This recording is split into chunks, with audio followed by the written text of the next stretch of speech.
स्वागत है आपका उज्जवल क्लासेज में।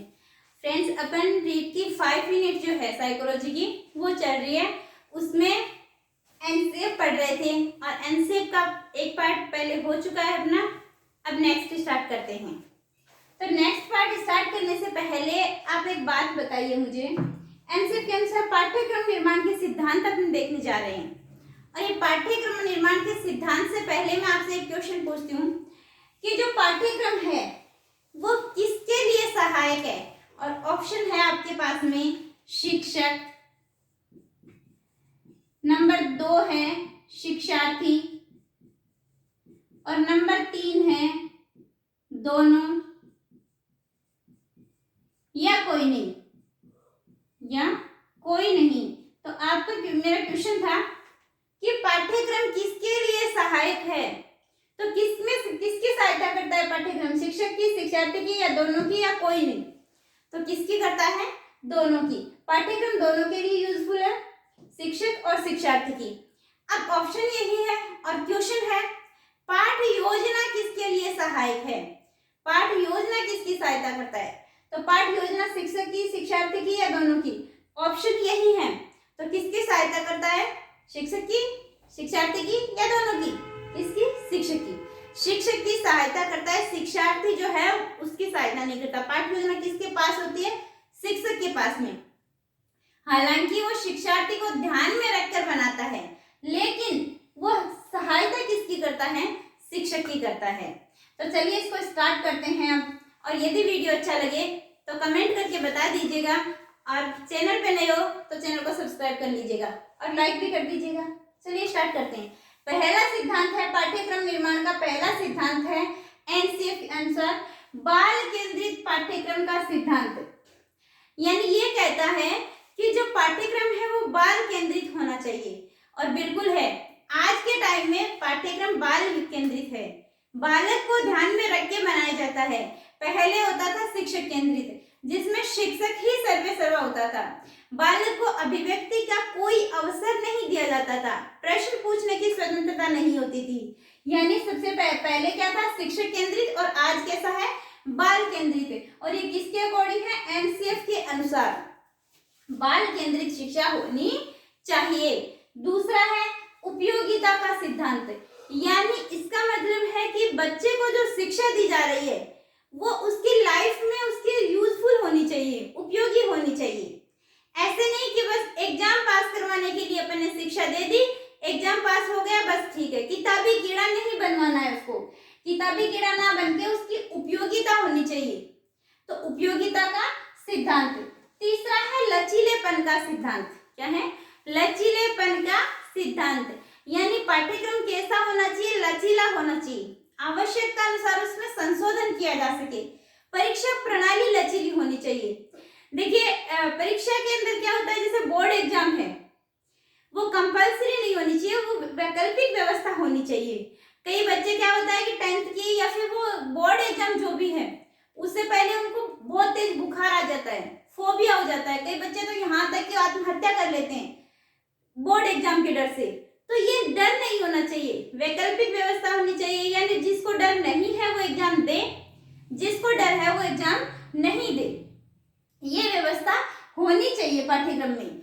और इसमें ये भी है कि जैसे बोर्ड एग्जाम होता है उसमें क्या होता है कि दूसरी स्कूल, दूसरे टीचर, तो बच्चा डर जाता है। तो वो एग्जाम करवाइए लेकिन उसी स्कूल में उन्हीं टीचरों के साथ में, तो बच्चा रिलैक्स मूड में एग्जाम दे सकता है। तो क्या होना चाहिए? लचीला होना चाहिए। आज का पाठ्यक्रम बिल्कुल लचीला है। तीसरा है क्रियाशीलता का सिद्धांत।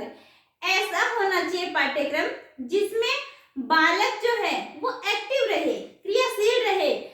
व्याख्यान विधि जो है उसका कम से कम यूज करना चाहिए, क्योंकि उसमें क्रियाशील नहीं रहता। आपको याद होंगे कि बीएसटीसी या बीएड की उस टाइम पे बड़े बड़े लेक्चर सुने होंगे।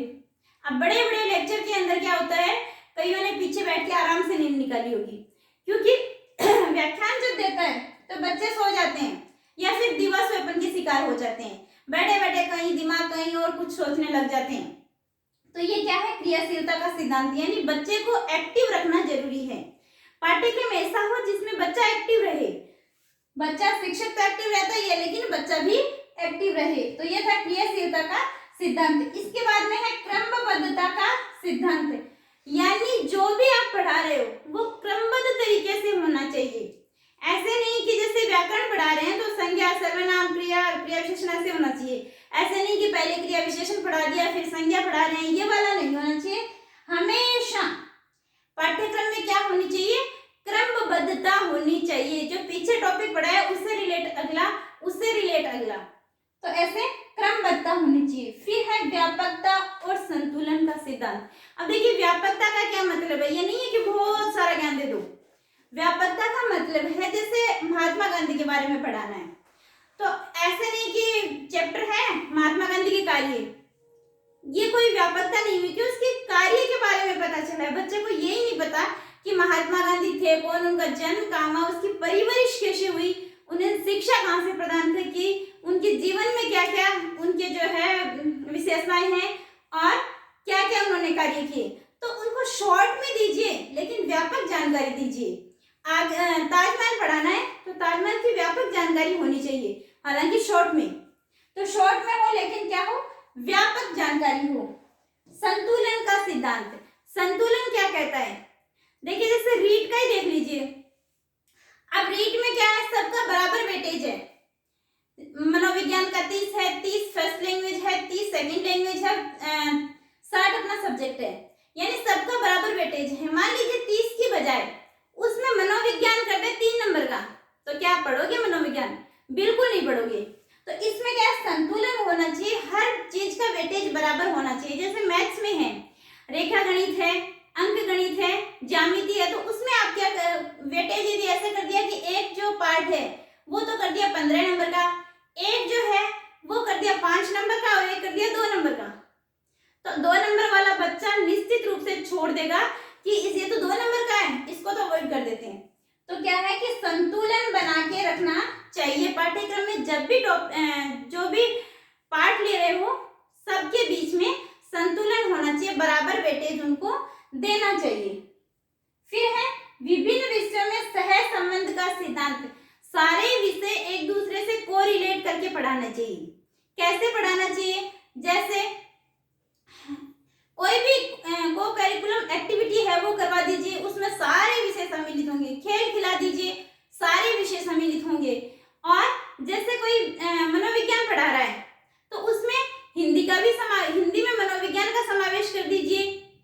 मैथ्स पढ़ा रहे हैं तो मैथ्स में भी मनोविज्ञान का समावेश होता है। तो इनको क्या करना है, आपस में सह संबंधित करके, यानी एक दूसरे से संबंधित करके पढ़ाना है। फिर है उच्च कक्षाओं की आवश्यकता पूर्ति का सिद्धांत। ये क्या कहता है, ये कहता है कि जैसे 6th क्लास में है बच्चा, तो होते ही उसे 6th क्लास की विषय वस्तु नहीं, पाठ्यक्रम ऐसा होना चाहिए कि 6th क्लास का जहां से शुरू हो रहा है उससे पहले 5th क्लास की जो है उसका रिवीजन जरूरी है। 6th क्लास के पाठ्यक्रम में पहले क्या करना है, 5th का रिवीजन, यदि 7th में है तो 6th का रिवीजन, 8th में है तो 7th का रिवीजन, यानी पिछली जो कक्षा है उसका रिवीजन उच्च कक्षा में जरूरी है, तभी बच्चा अच्छे से अधिगम कर पाएगा। तो इसके लिए क्या करना है, पीछे का, जैसे अपन ये भी करते हैं कि आज पढ़ा रहे हैं तो पीछे वाला थोड़ा सा रिवाइज करते हैं, कल पढ़ाएंगे तो आज वाला थोड़ा रिवाइज। तो इसका मतलब क्या है, उच्च कक्षा में जाने से पहले नीचे वाली कक्षा का रिवीजन जरूरी है। तो ये हो गया उच्च कक्षाओं की आवश्यकता पूरी हो जाएगी। फिर है विभिन्न स्तरों के अनुसार पाठ्यक्रम का निर्माण। यस, अलग अलग स्तर के लिए पाठ्यक्रम अलग अलग होना चाहिए, सबके लिए एक जैसा पाठ्यक्रम नहीं होना चाहिए। देखिए कैसे, यदि 3 टाइप के बच्चे हैं, प्रतिभाशाली है, सामान्य बुद्धि है और मंद बुद्धि है, क्या तीनों का पाठ्यक्रम एक जैसा होना चाहिए? बिल्कुल नहीं होना चाहिए। तीनों का पाठ्यक्रम अलग अलग होना चाहिए, तीनों के अलग अलग सेक्शन होने चाहिए। यदि प्रतिभाशाली बच्चे के साथ में मंद बुद्धि बच्चा बैठेगा तो वो हीन भावना का शिकार होगा। इसके लिए उनके लिए 3 सेक्शन बनाइए, उनके स्तर के अकॉर्डिंग पाठ्यक्रम का निर्माण कीजिए, कक्षा के अकॉर्डिंग पाठ्यक्रम का निर्माण कीजिए।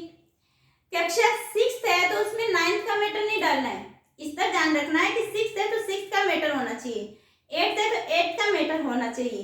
तो क्या है, विभिन्न स्तरों के अनुसार ही पाठ्यक्रम होना चाहिए। इसके बाद में है मनोवैज्ञानिक सिद्धांतों के अनुरूप पाठ्यक्रम। पाठ्यक्रम जो है उसमें मनोवैज्ञानिक सिद्धांतों का समावेश होना चाहिए। देखिए, सफल शिक्षक वही है जिसे मनोविज्ञान का ज्ञान हो। जिसे मनोविज्ञान का ज्ञान हो वो अपने शिक्षण को सफल बना सकता है। हर फील्ड में मनोविज्ञान का ज्ञान जरूरी है। जैसे पुलिस है तो उसे पुलिस मनोविज्ञान का ज्ञान होना चाहिए, शिक्षक है तो उसे शिक्षा मनोविज्ञान का ज्ञान होना चाहिए, यदि चिकित्सक है तो उसे चिकित्सा मनोविज्ञान का ज्ञान होना चाहिए। चिकित्सा मनोविज्ञान का ज्ञान यदि उसे है तो वो आधा तो पेशेंट को वैसे ही ठीक कर देगा, उसे मोटिवेट करेगा, उसे अच्छी बातें करेगा, तो पेशेंट आधा तो मेंटली तो वो ठीक हो जाएगा।